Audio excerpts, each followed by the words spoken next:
folks, Chris from Maple Street Guitars in Atlanta, Georgia here, and today we're talking about rotary speakers, Leslie's, vibratones, the whole nine in a pedal format. So, Boss recently released the RT2 Rotary Ensemble. It's a pedal that has a lot of the guitar world really excited, myself included. I'm a big fan of the rotary speaker sound, and I wanted to take this new pedal and see how it compared to the old faithful. This is my personal Hughes and Kettner Rotosphere Mark II.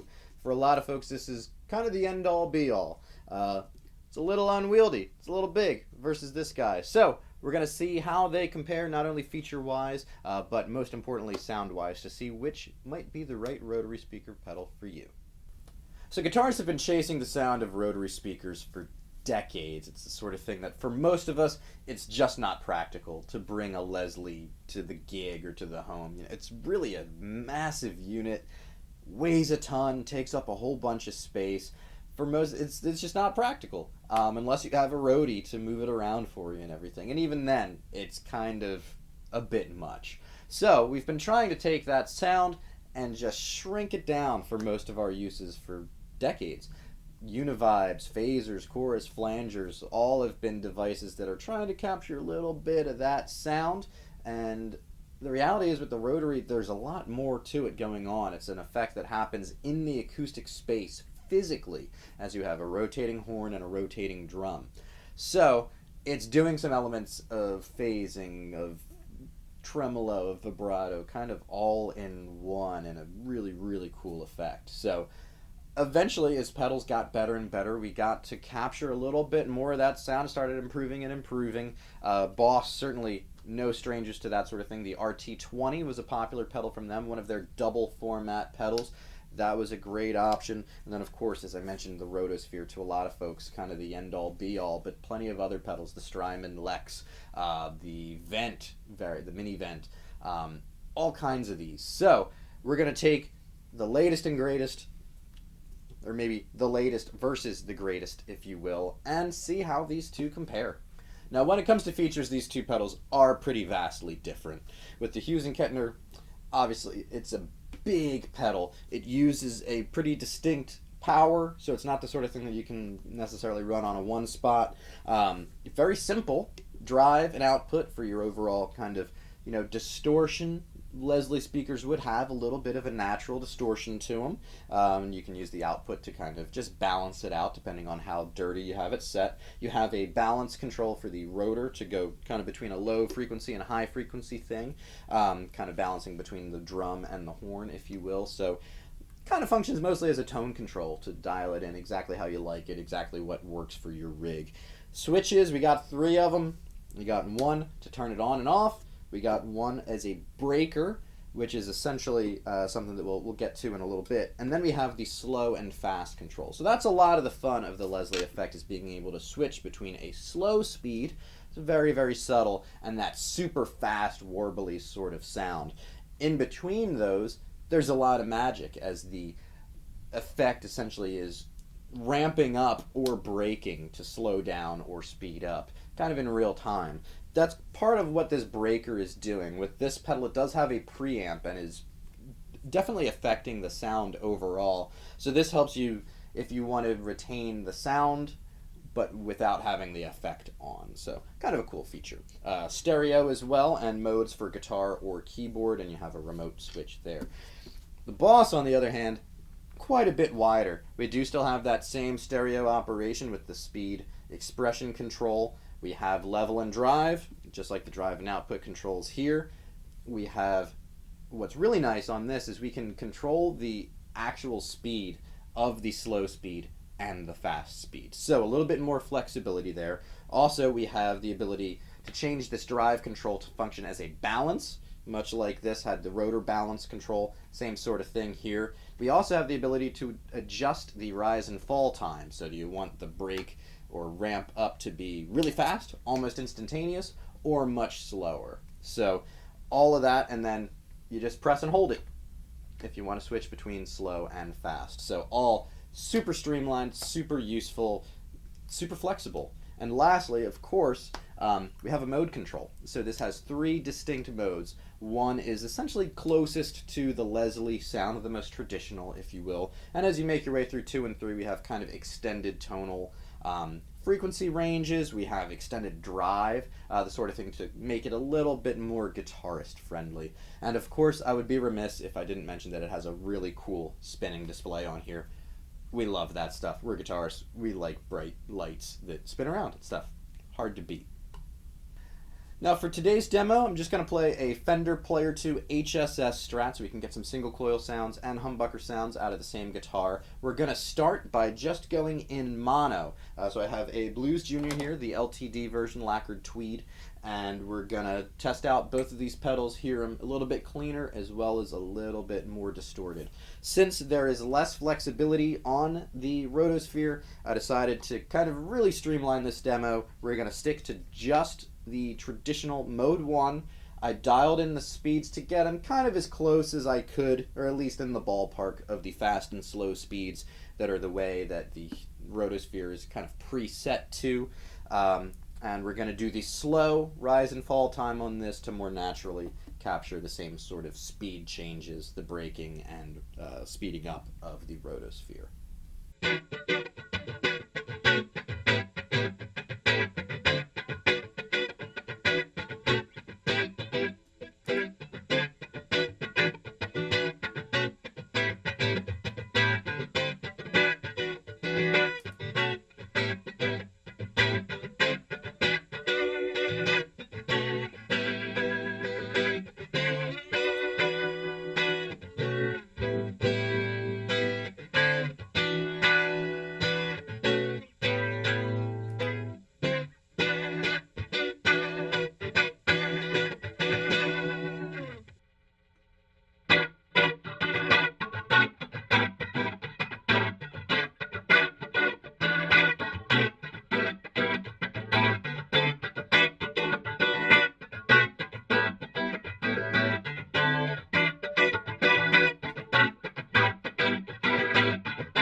Now, one of the fun parts of a rotary effect is running it in stereo to more closely capture the sound and vibe of what would really happen, not only in the acoustic space with a rotary speaker, but also on recordings. These would be things you would typically mic this in stereo to try to capture more of that motion and movement. So, we're going to keep the Blues Junior rocking. We're also going to plug into a Pro Junior. So we've got a different speaker size, different, voice to give us a little bit more, variation between the two speaker sounds, kind of like you would get some variation between the horn and the drum approach. So we're going to listen to these again, a little cleaner, a little more distorted, and see what you think.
So that about does it for our rotary speaker simulation pedal comparison of the latest versus the greatest, the Boss RT2 rotary ensemble and the classic Hughes and Kettner Rotosphere Mark II.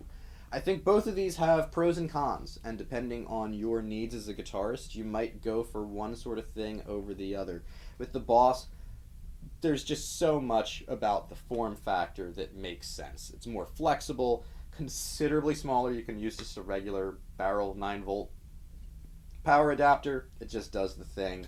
It's awesome.